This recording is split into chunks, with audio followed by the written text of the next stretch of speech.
todos os seres vivos, eles possuem, não vivos também, mas eles possuem um campo energético envolto, né, do corpo normal. Então, é um corpo energético envolto do outro corpo. Então, o que acontece? Esse corpo, ele resiste. Eu tenho, vocês aí do outro lado têm. E esse corpo, ele tem várias camadas, mas a gente não entra nesse assunto que daria para falar uma live inteira. Essas camadas, elas são ligadas, elas são conectadas com os nossos chakras. Que chakras são pontos, são vórtices energéticos por todo o nosso corpo. Existem vários, mas quando a gente fala desse corpo, a gente fala de vórtices energéticos principais. E esses principais estão relacionados a glândulas endócrinas, que glândulas endócrinas são glândulas que são responsáveis aí por secreções de hormônios. E querendo ou não, os hormônios são o que fazem, né, com que todo o nosso organismo funcione. Então, quando falta algum hormônio, meu corpo sente e manifesta alguma coisa. Quando tem excesso de algum hormônio, meu corpo sente e manifesta de alguma forma. Então, assim, vai variando muito. Mas por que eu tô falando isso, né?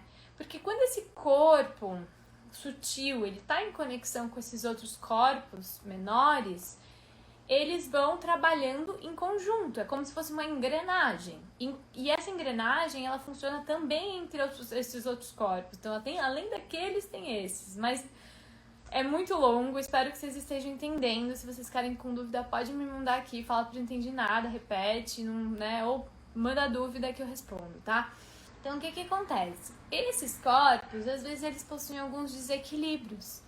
Então, vamos supor, um animal que sofreu algum movimento, algum trauma na rua, algum abandono, ele passou por alguma coisa que a gente não sabe o que é, mas ele passou, né? Então, ele teve aquele choque de emoção.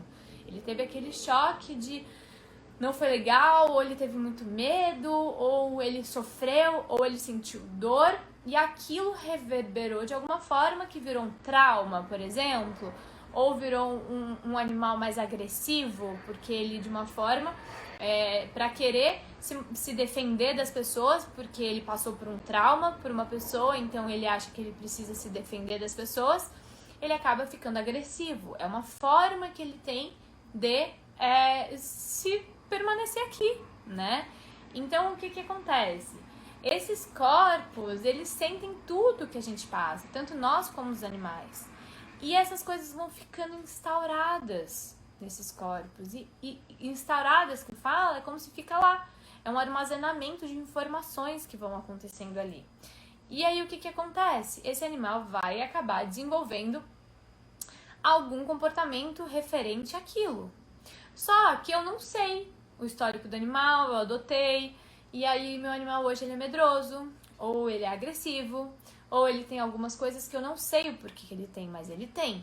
E eu não gosto disso. Por quê? Porque eu gosto de receber pessoas na minha casa, porque eu gosto de passear com ele na rua. Mas o que eu vou fazer nesse momento?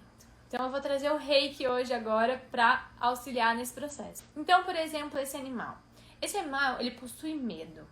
Lembra quando eu falei dos chakras, daqueles pontos energéticos? Cada um desses pontos, ele se linka com algumas coisas. Então, vamos supor, a gente tem um ponto que é bem aqui no pescoço, que é o chakra laríngeo. Ele linka muito com a questão da nossa expressão na vida, da nossa fala, né? Então, o que acontece? Ele está relacionado a isso.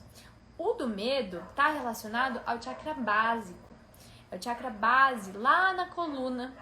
E esse lugar, quando esse animal possui esses distúrbios, é como se estivesse fora, porque está desequilibrado. Você concorda comigo? Se tivesse equilibrado, esse animal não apresentaria esses comportamentos? Então, ali está desequilibrado. Como é que o reiki atuaria nesse caso? O reiki viria, eu iria impor minhas mãos naquele ponto, deixaria a energia fluir.